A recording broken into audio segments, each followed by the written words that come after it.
hard to write about yourself, and people don't want to do that. And it's time consuming, you know, it's like another full-time job to work all day, then go home, sit at your computer and do online dating. I can help with those things. Erika, a former economist, decided to start the website A Little Nudge after friends kept confiding in her about the difficulty they were having meeting people in person or online. I help people with all aspects of online dating, writing their profiles, choosing pictures that make them look the best, choosing who to email and what to say in those emails. So many people say I'm funny, smart, and attractive. Okay. I'm funny. I think I'm hysterical. You're good. No, you're good. No. You probably think you're funny too, but our definition of funny might not be the same. So it's kind of that show, don't tell. You know, don't say you're funny, say something funny. Say something funny. Exactly. Okay. Another point is to be in a picture by yourself. When you're with other people, people have a tendency to compare. Right. The last thing you want is to be compared to your, exactly, an old fling or compare. I mean, I don't want anyone comparing us. So. Right, okay, I understand. All right. Who should pay on a first date? I'll put it bluntly, the man. You can do the reach, which everyone knows what the reach is. It's, I'm going to my bag, but I'm going to pretend, you know, I really want to pay, but I don't want to. I'm going to give him time in 3, exactly. 2, if Will he doesn't say stop anything, me? there's not a second date. I said things about how I love the color pink, and I love math and economics, like total nerdy stuff. And I like Broadway and a cappella. I realize not many people like that, so if people judge me based on that, I don't think I would have ever had a date. Yeah. I actually wrote a blog about these ideas recently, and someone gave me flack for not writing hiking. Really? And I said, well, I'm a wimp, but if you really want to go, if you want to bundle up and go hiking, more power to you. It's all about marketing. So a lot of people think when you put up a profile, you know, it doesn't matter what you say, it doesn't matter what pictures. Well, that's crazy. You're marketing yourself. And if you're going to market something well, you want to market yourself well. That was Erika Edens. She's an online dating coach and founder of A Little Nudge. She joined me in our Washington, D.C. based studios. Erika, thank you. Thank you so much.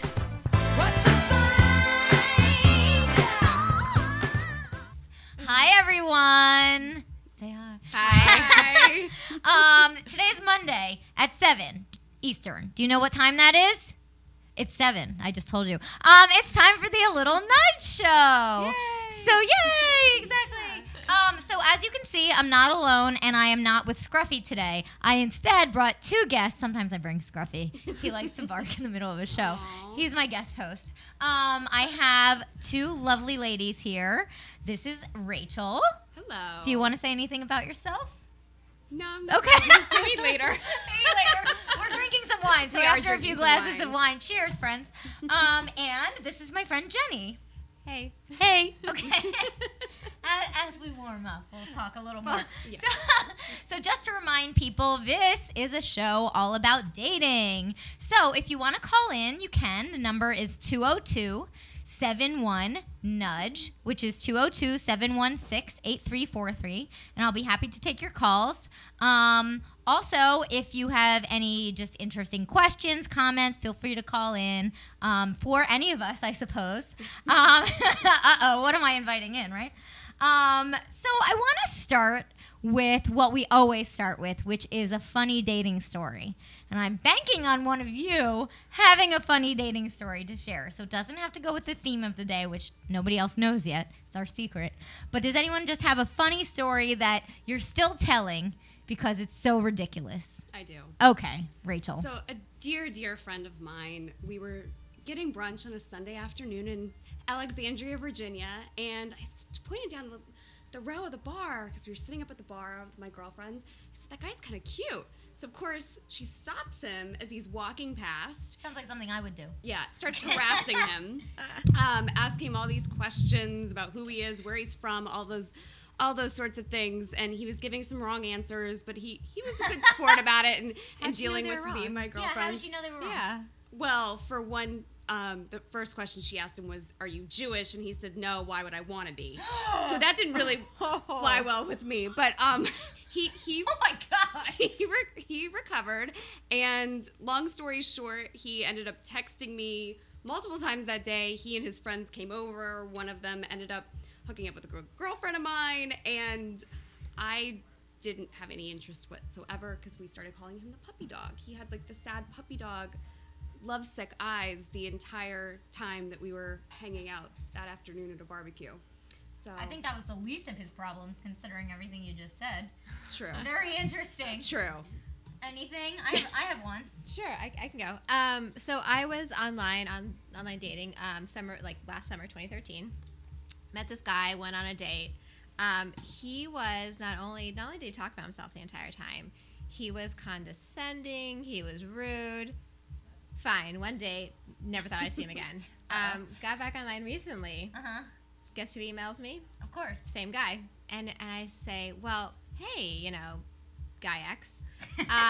We probably know him. Unfortunately. Yeah. I don't think we're mutual friends. Anyway. Unfortunately. Yeah. Because he emails me and says, hey, I really liked your pictures. It'd be great if we can grab a drink. So he didn't remember you? No. Okay. I emailed him back and said, hey, I really think we went out last summer. And he writes back, oh, I didn't think you'd remember.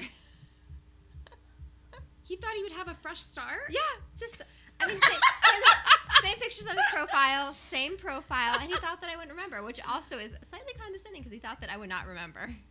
Wow. Yeah. Okay. I'm guessing that ended there. Yeah. No, that was it. Okay. And mine, have you ever walked out of a date? I've wanted to. I have once. Don't have the balls to. I did for the first time about 3 weeks ago. It was horrible. So I'm very efficient with my time, if some of you know. And I'll often schedule back-to-back plans. That's just how I roll. But this one particular Thursday, I had 3 dates lined up back-to-back. And I'm envious. I don't know where the energy comes from.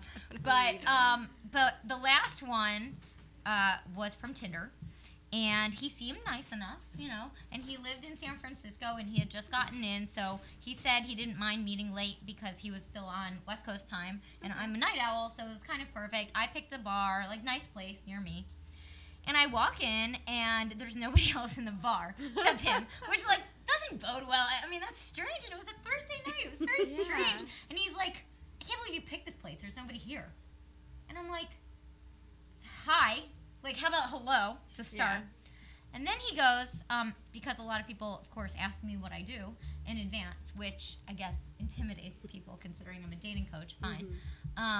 But I do keep my personal and my professional life separate.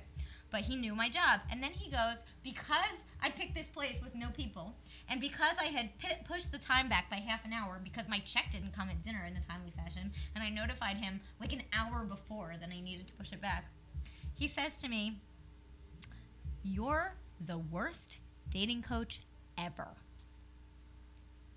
I was confused. Out of nowhere. I was just confused. Is that the beginning of the date? So yeah, I think he thought he was being funny. I'm like, that's not funny. So I'm like, okay, Erika, it's fine. Maybe he's nervous, right? So we order a drink. I'm sipping on my drink. The bartender starts chatting with us because there's no one else there. So he needed to be entertained. By default. Yeah, by default. Right. So then the date, we're chatting, and he just got worse. He just was offensive in every way. And finally, he says to the bartender, you're not going to believe what she does for a living. Oh, well. And they start laughing at me. At that point, I was tired. At that point, I said, I don't need this. And I said, thanks for the drink. And then I said, nah, I'll pay for the drink. And I threw down $10 and left, and I went food shopping. And, I want to applaud you for that. I was very happy. And then he texted me after and goes, I can't believe you left. I have more questions to ask you. What's wrong with people? You should have responded back and said, well, yeah, I charge for my time, so you can sign up. I wouldn't work with him no matter how much he paid me. Anyway, not all funny dating stories are bad, obviously, but we just happen to share 3 bad ones. I'm going to go to our first musical break, and then we're going to come back and talk about the theme of the week.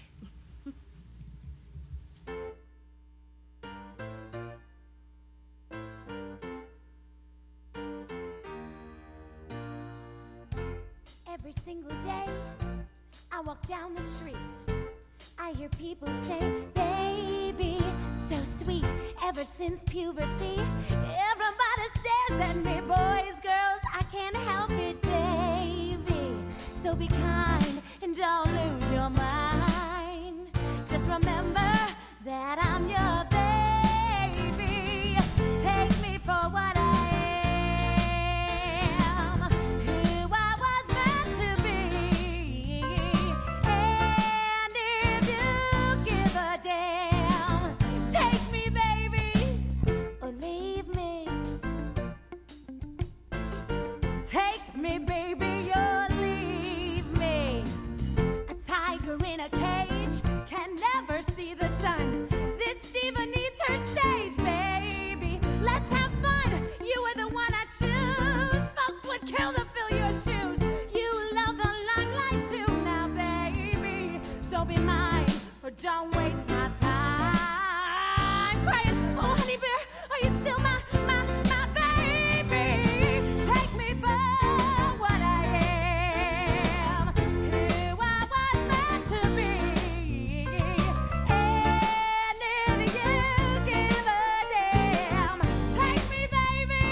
it won't work. I look before I leap.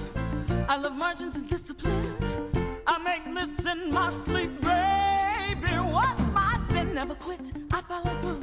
I hate mess, but I love you. What to do with my impromptu, baby? So be wise, 'cause this girl satisfies. You got a prize, but don't compromise. You're one lucky baby. Take me for it. Control freak. Ooh, I was meant to be. Snob yet over attentive. And if you give a damn, Lovable drunk. take me, baby. And anal retentive. That's it. The straw that breaks my back. I quit. Unless you take back with it. What is it about them? Can't live with them or without them. Take me for what I am. Who I was meant to be. And if you give a damn, take me, baby. Take me, baby. Take me, lady. Take me, baby.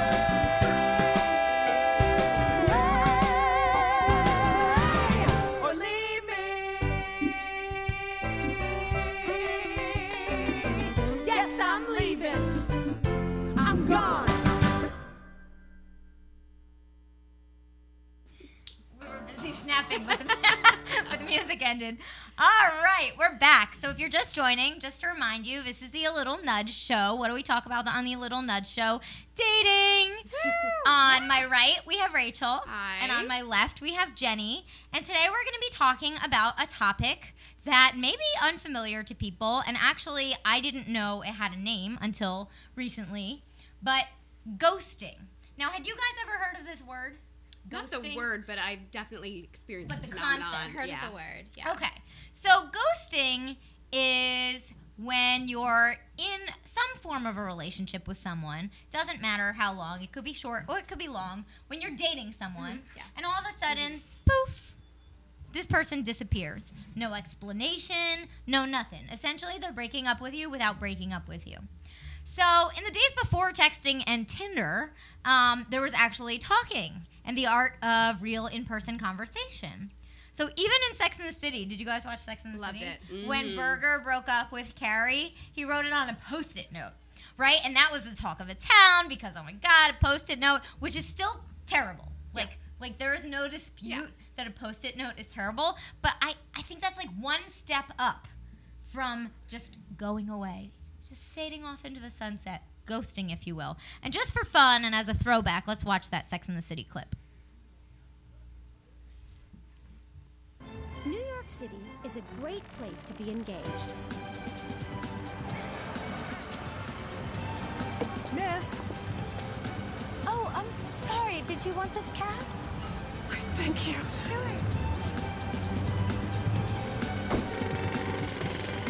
And it's an even better place to be enraged. Oh, you're so busy. You're so busy.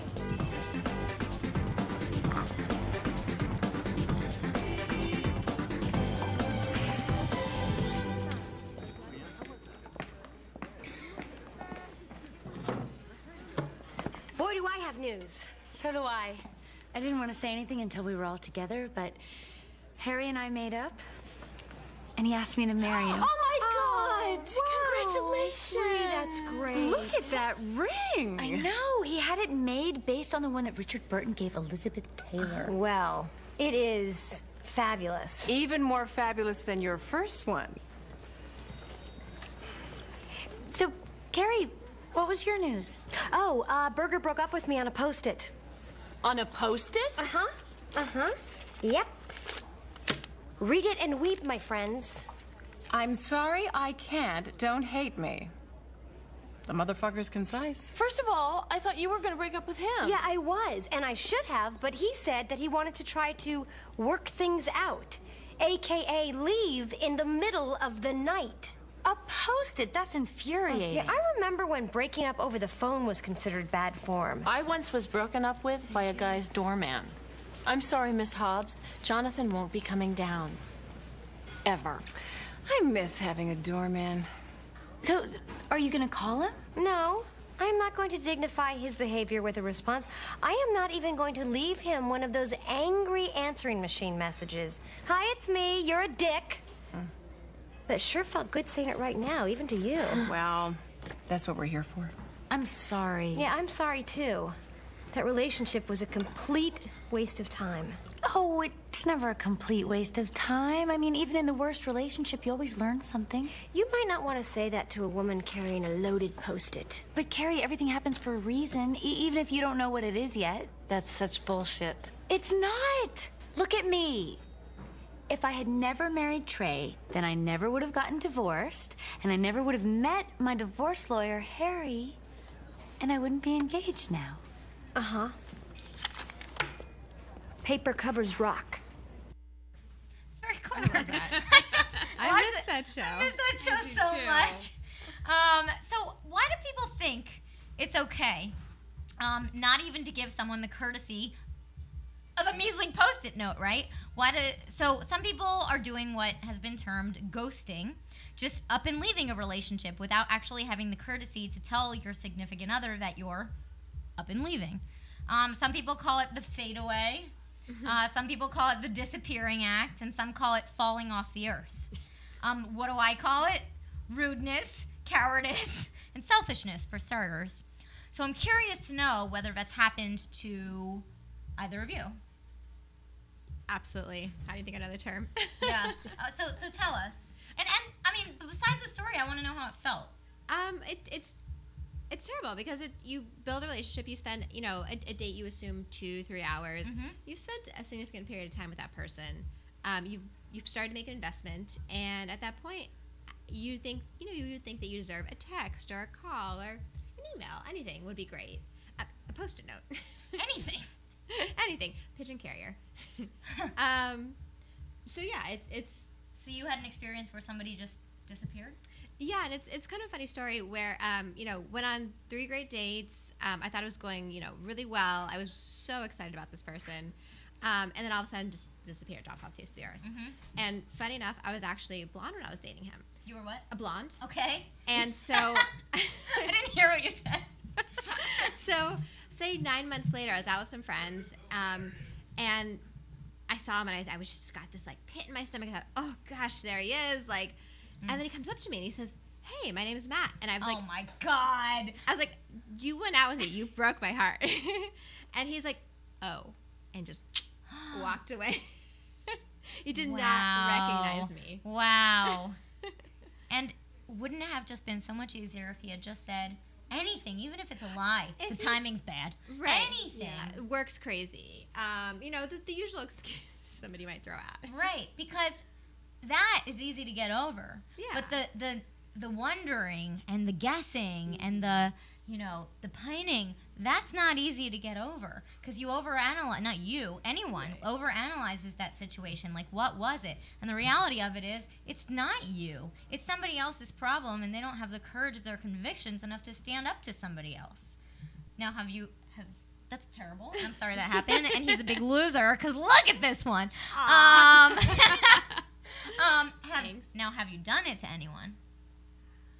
Uh-oh. I can't think of a specific instance, but I know I've done it after a couple of dates. Okay. I've also found a couple of guys have done it to me, and then months later will reappear. It's like they use it as an excuse. Oh, I'm sorry, I got so busy and I never contacted you. Well, they leave it to leave the door open. Yeah, which isn't fair either. It's not fair. They want to have their cake and eat it too. Yeah, they do. I think that lately I want to think that I've become a more compassionate person. So in the past year or two, I really make sure that I reach out and say, you know what, I just don't think the chemistry is there, or just something. That's the best thing you can do. The honest answer, even if it's as vague as the chemistry is not there, you don't have to tell him specifically why, and maybe you don't know specifically why. And I always say no one can get angry with you for telling the truth. They could very well be disappointed, but nobody could be angry that you don't feel a certain way. Yeah. You can't control how you feel. You don't want to waste their time. Exactly. And yours. But it just makes any future encounter so much less awkward if you're upfront about it, right? Oh, yeah. Because we've all been in that situation where we see someone who let it go, and you're like, well, that's the awkward one, you know? And in most cities, there are communities, and communities interact with each other, and you just don't want to get a bad rep as being that guy or that girl. Exactly. And being known for being just someone who's going to treat people with disrespect. Exactly. I'd rather be the respectful person who doesn't like anyone than the disrespectful person. Well, yeah. If you agree. Yeah. And the guy, this was in Texas, but we started calling him Math Magician because he just disappeared. It was a disappearing act. That was on the list. The disappearing act. There you go. So it's really true. And also, if you have any stories out there in TV land, please call in 202-71-NUDGE, and we'd be happy to listen to your story. So there was actually an article in Huffington Post the other day, actually, called Ghosting, the 21st Century Dating Problem Everyone Talks About, but no one knows how to deal with. It talked about this phenomenon and how people are simply disappearing because that seems easier than breaking up with someone. It even happened to a friend of mine. Well, actually, I'll just talk about this without reading it. It happened to a friend of mine maybe a year ago. And she was in a fairly serious relationship with someone for over a year. It's a long time. It's a long time. It's a long time. And according to her, everything was going great. At least she had no indication that things were rocky or anything. And she knew he was very stressed out about his job and his life situation, and he was a fair amount younger than her, and I think he felt lacking in the financial department. But she was a good girlfriend, and she was fully willing to support, and I mean emotionally, not financially, but fully willing to support him in all his endeavors and, just make him feel good about himself. And I remember she told me he sent her an email, which is inappropriate to begin with, but after a year, an email just saying how stressed he was about life and all this stuff, and it wasn't breaking up with her. It was just talking about the stress going on in his life. Was there just something that provoked the email besides the stress? I don't know. Weird. So anyway, she responds back. I personally would have called, but she responds back with an equally long and thoughtful email just saying, "Oh my gosh, I didn't realize it was hitting you so hard. I will be there for you. Like, that's what I'm here for. I'm your girlfriend." And she never heard from him again. That's horrible. It's horrible. I mean, I can't even... A Post-it note. Even a Post-it note would have been awesome. A Post-it note. And it takes somebody so much longer to get over something, but what he could have just said, "This is not right for me. Yeah. I'm really sorry." Yeah. But he didn't have the courage. He was a coward. And I don't think I kept encouraging her to call him because he couldn't get let off that easy. No. And she never did, which I can't respect either. I think communication is the key to any successful relationship. And clearly a lot was off with their communication because there were emails and no calls and something was wrong. Yeah. But my God, I can't imagine just someone up and leaving when you're in this serious relationship. I mean, you think you're spending perhaps your life. You think you know someone. You think you know someone. I mean, a year is a long time. In person to discuss At least he was a big coward. Yeah. And clearly. her Facebook profile picture was with him, and she didn't even know what to do. She's like, "Well, I guess I take this down." So really uncomfortable, obviously, and they never spoke again. I think she said she saw him walking by once, and they looked at each other, and very strange. But what he did is inappropriate, horrible. I would call that the extreme of ghosting. So with the use of modern technology, we all text, we all G-chat, we use the dating apps, Hinge, Tinder, whatever else we're using, texting, WhatsApp, Google Voice, whatever there, OkCupid has an app, everything has an app. It's almost too easy to think of people as disposable, right? So like just as the technology that was once so novel and exciting is now old and just not as exciting. But people aren't things, and I think that's what people don't realize sometimes. We have feelings. For this reason alone, it's really important to buck up and have a real, actual conversation. Yeah. Whether you've been on 3 dates or 300 dates, it's really important. So I want everyone to think about that. We're going to go to another musical break, and then I have some, I wouldn't call them rules, but I have some suggestions as to what kind of communication is appropriate at each stage in dating.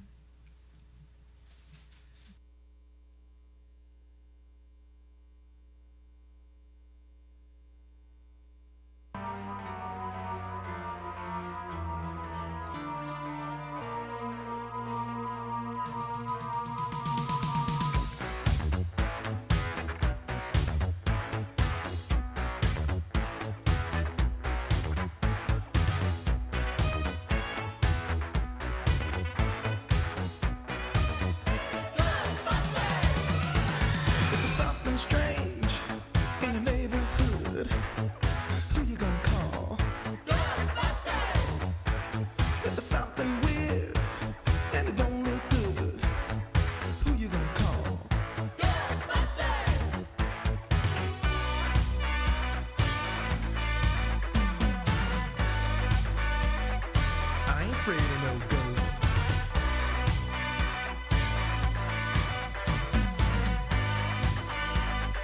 I ain't afraid of no ghosts.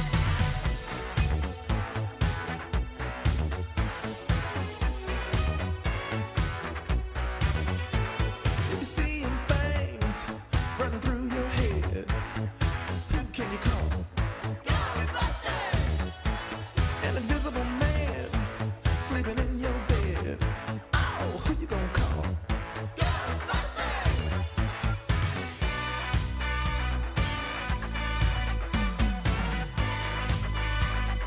I ain't afraid of no ghosts.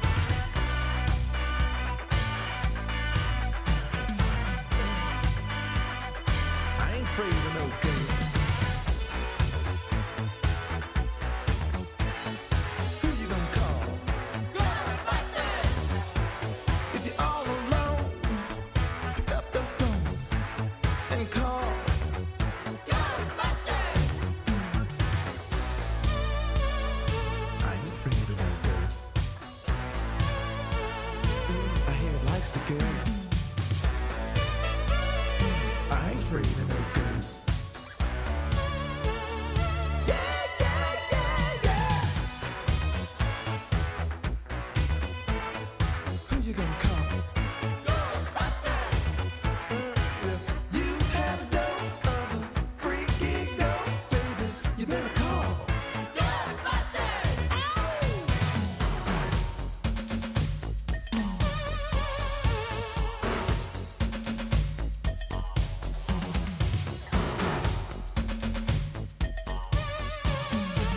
Let me tell you something. Bustin' makes me feel good.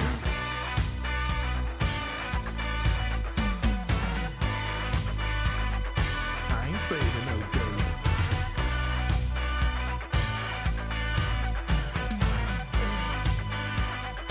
I ain't afraid of no ghosts. Don't get caught alone, no, no.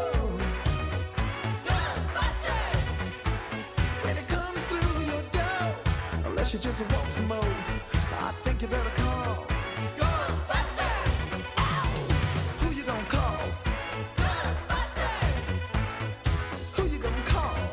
Ghostbusters! Think you better call Ghostbusters! Who you gonna call? Ghostbusters! I can't hear you. Who you gonna call? Ghostbusters! Louder! Ghostbusters! Who you gonna call? Ghostbusters! Who can you call? Busters. Oh, sorry. Hi, everyone. Welcome back. I'm Erika with the A Little Nudge Show. And today we're talking about ghosting, which is the phenomenon where you go on a date or two or three or a year's worth with someone.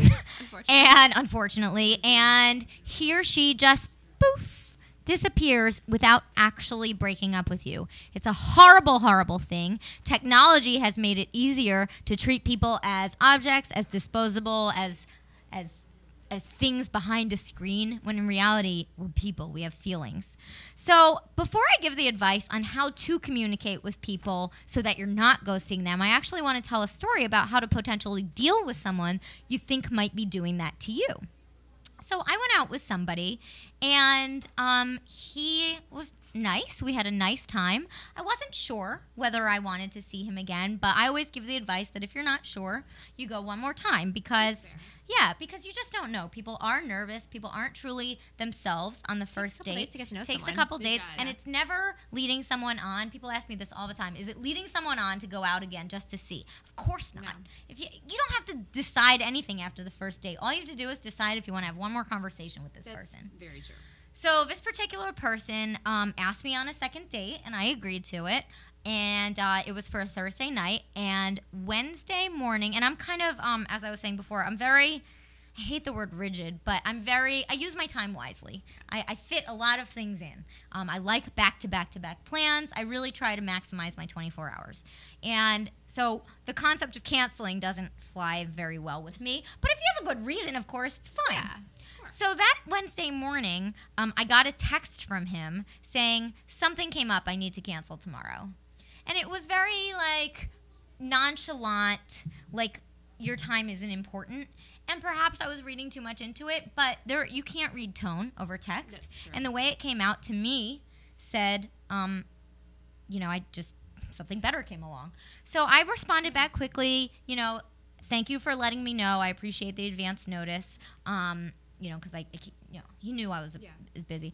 And I said, but to be honest, time is very valuable for me. I would have appreciated an apology. I did say that. And he apologized. He was like, I'm so sorry. Something really important came up. And I said, absolutely, no big deal. That happens. It happens. Of course it does. And he said, I'll call you this. All right. I think he said, I'll call you this weekend to arrange plans. And I said, were you thinking I don't want plans after this? Or no, I would have still gone out with him. Sure. He apologized.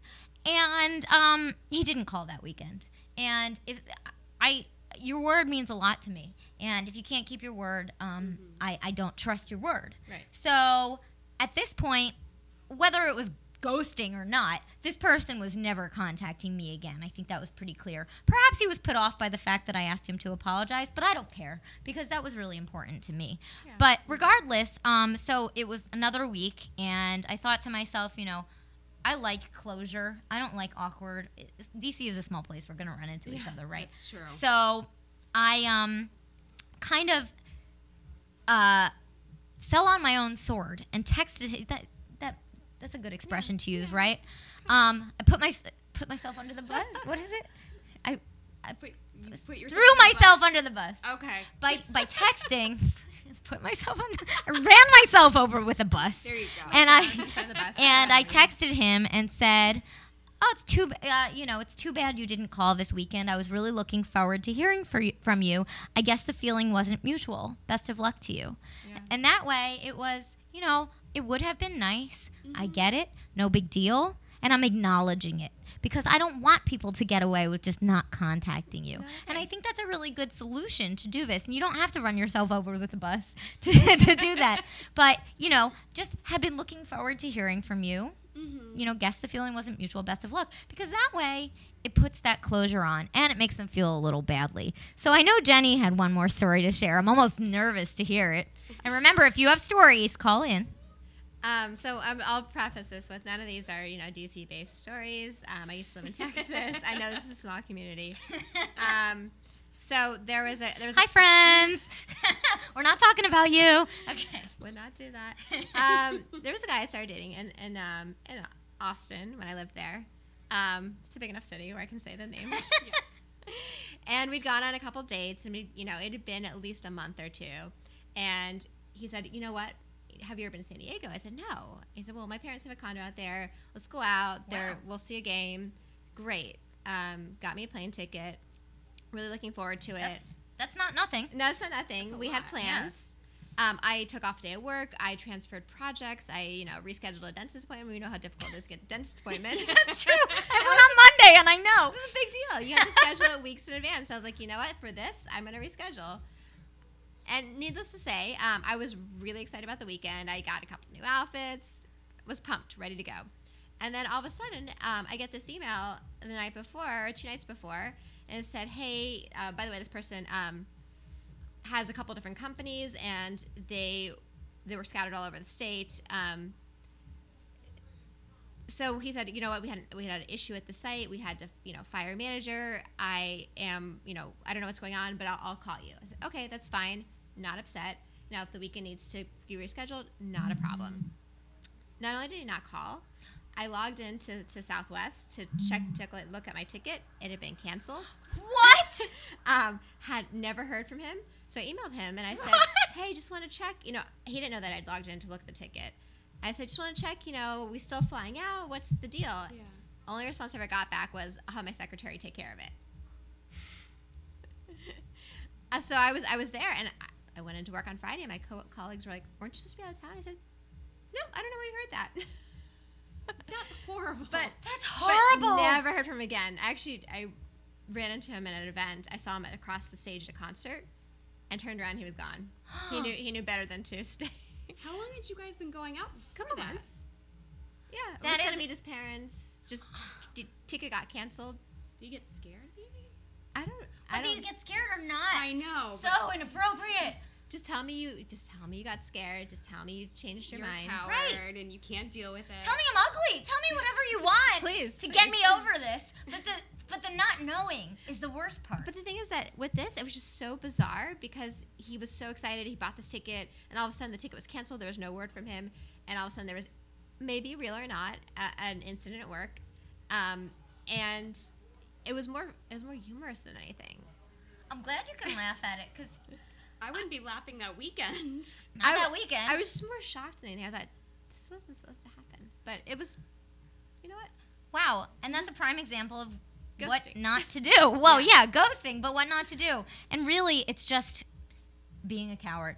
Yeah. It's really just not being able to share your feelings enough, not being able to hurt someone in a nice way, and being okay with that. Because there are certainly tactful ways to hurt someone. Someone's always going to be hurt when they're broken up with. Of course. But someone's going to be hurt a lot more if you just walk away.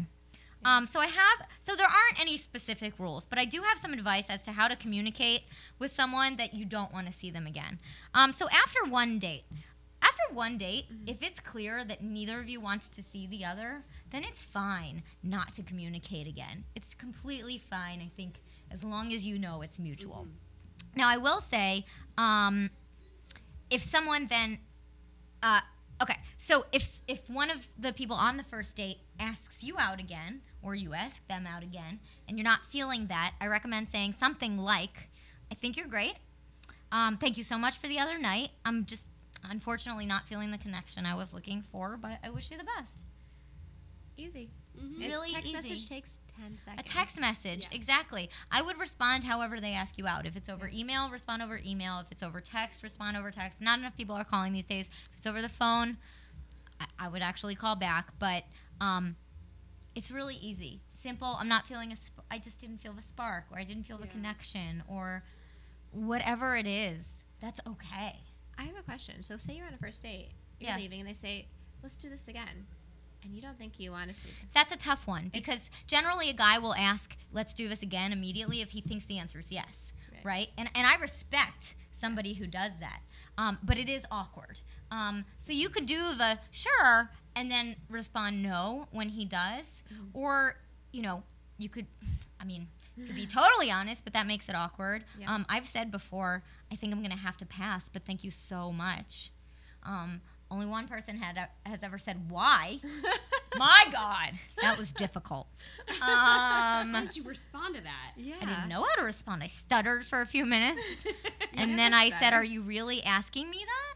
And he said, yes. And I said, do you want me to be honest? Yes. I said, you're not my type. What can I do? Is this online you met? No, we met at a party. Oh. And we had a mutual friend, so I figured I'll go on the date. So you could take the honest route right there, or do it later. But if you like someone, it's a dream when somebody asks you out at the end of a date for the next date. Oh, absolutely. But if you don't, it is really hard. And generally, he's going to be doing it if he thinks you're going to agree. So that's up to you. Being the bold person I am, and I encourage people to be, I would say, thank you so much. I'm going to have to pass. But knowing how hard that is, you could say, okay, sounds great. Let me know. And then you can always say, I really gave it some thought. And, I just don't think I felt a connection. And that way you didn't lie to him. You did give it thought. And you just don't want to go. And that's okay. So after 2 or 3 dates, now you spent at least several hours together, right? So it's best to acknowledge that there won't be any future dates. So something like, I think you're great, and I've been having a lot of fun with you, but, I unfortunately don't see this moving forward. Someone will be very happy to find you. And generally, that's the honest truth. Now, how about after 4 or more dates, but before you actually define whether you're exclusive or not? So I actually have the same advice here as the 2 or 3, but this should really be a conversation where you can hear each other's voices, whether that's over the phone or in person. Because once you've spent 4 dates, let's say on average you're 2 hours a date, right? That's 8 hours together. Yeah. That's enough to warrant a phone call at least. And then, of course, there's the exclusive relationship or the San Diego trip or the year-long relationship. The only way to break up with someone after that is in person. Not through their secretary? Not through their secretary. Or canceling a plane trip. Or through the doorman or whatever it is. Gosh, that is so horrible. Just. Aren't you glad you had me on? Just bad. We're gonna have one more music break, and then I want to wrap up the topic of ghosting and end with just some information on where to find us.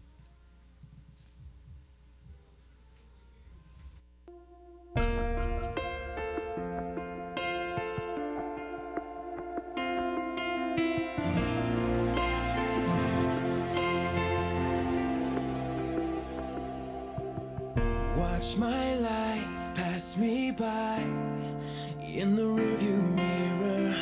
Pictures frozen in time are becoming clearer. I don't wanna waste another day stuck in the shadow of my mistakes. Yeah, 'cause I want you and I feel you crawling underneath my skin like a hunger, like a burning to find a place I've never been. Now I'm broken and I'm faded. I'm half the man I thought I would be, but you can have what's left of me.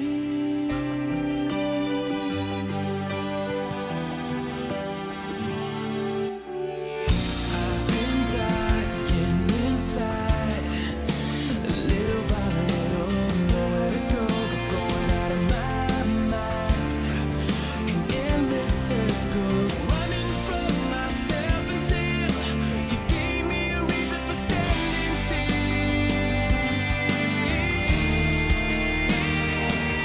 I want you and I feel you crawling underneath my skin like a hunger, like a burning to find a place I've never been. Now I'm broken and I'm faded.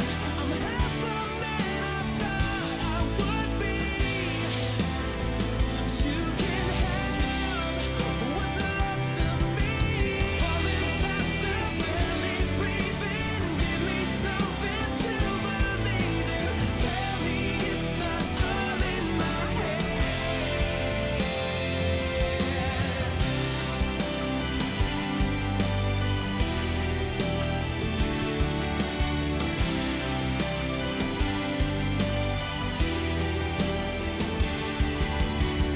Take what's left of this man,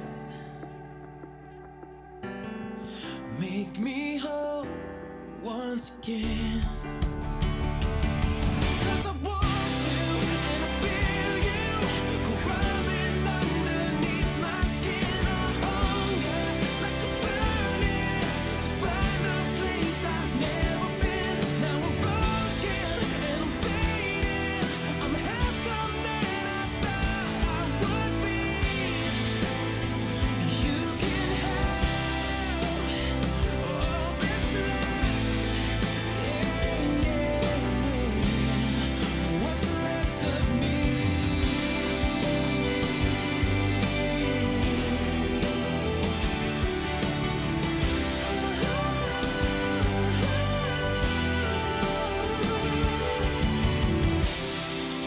I've been dying inside, you see.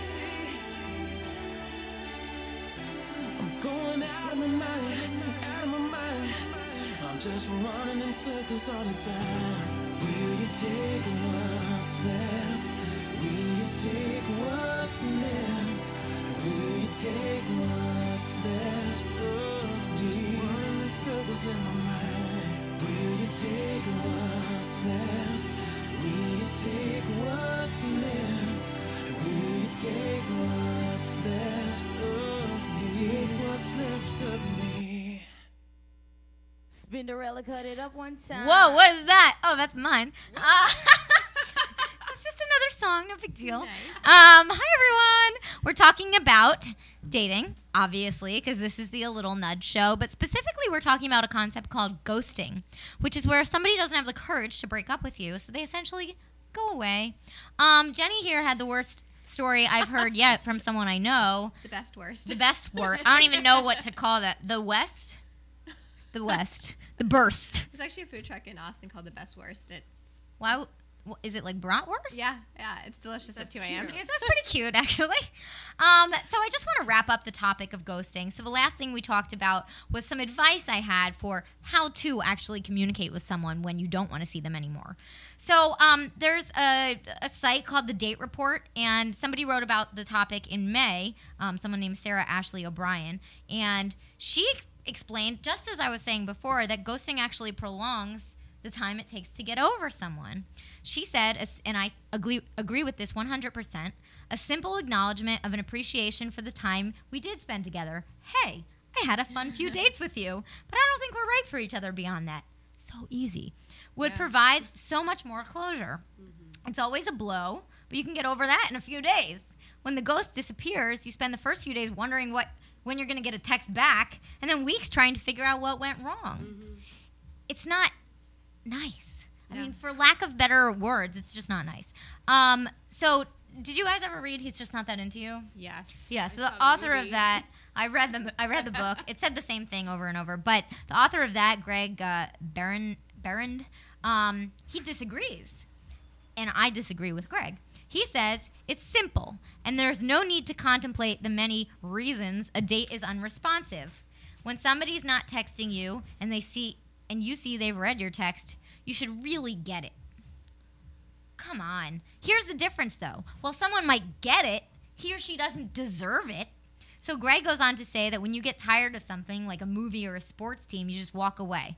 He's turning people into objects. Terrible. People are not things. No. We have feelings and emotions and limited time to sit around to wait to see if our love interest is going to contact us again in the next 3 days or ever. It doesn't make any sense. He wrote a book that empowered you to say, you know what, I'm going to step away because he's just not into you. And to say that is ridiculous. I so wholeheartedly disagree with that. So some people rationalize we know. How do people rationalize their ghosting?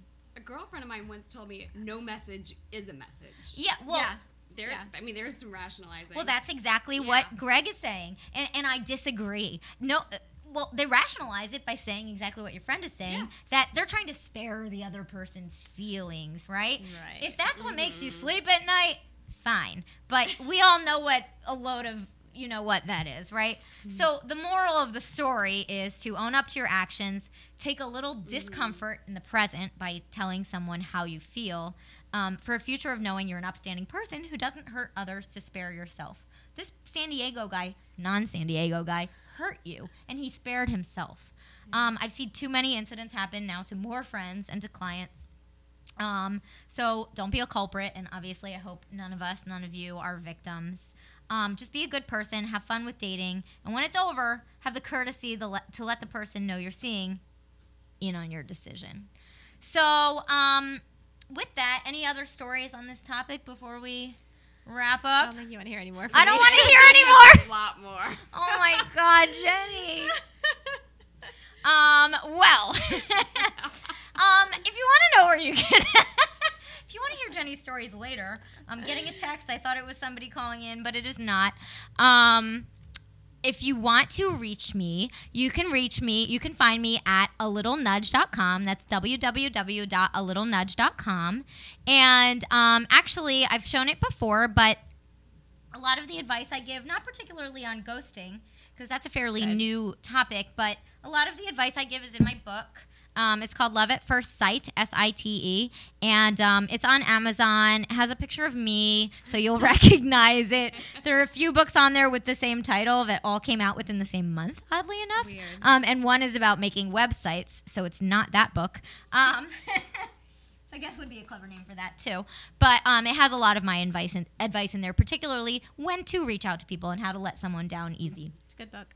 Quick read, too. Thank you. All right. Thanks. Don't forget to write your Amazon reviews. Already did. Yeah, I know. Amazing. Anyway, you can reach me again, 202-71-NUDGE. I'm on Twitter, @ALittleNudge, Facebook.com/ALittleNudge. Pretty much just Google Little Nudge. You'll find me. Anyway, with that, we're going to wrap up. If you ever have questions, comments, feedback, praise, feel free to reach out. And I'm going to let Eric choose the song we end with. And I just want to say sayonara. Bye. Should help us crystallize. the lies into the chemistry of love.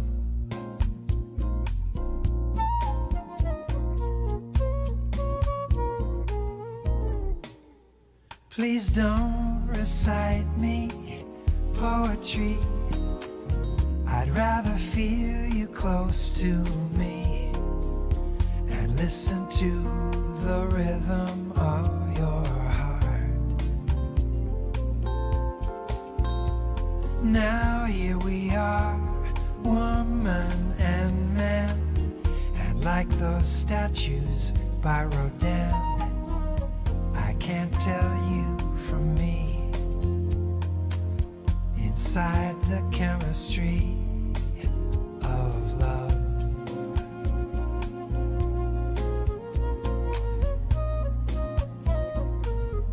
Why can't we free the love inside us? Those inhibitions which divide us. Is it naive of me to seek such ecstasy? I crave the chemistry of love. I crave the chemistry of love. I crave the chemistry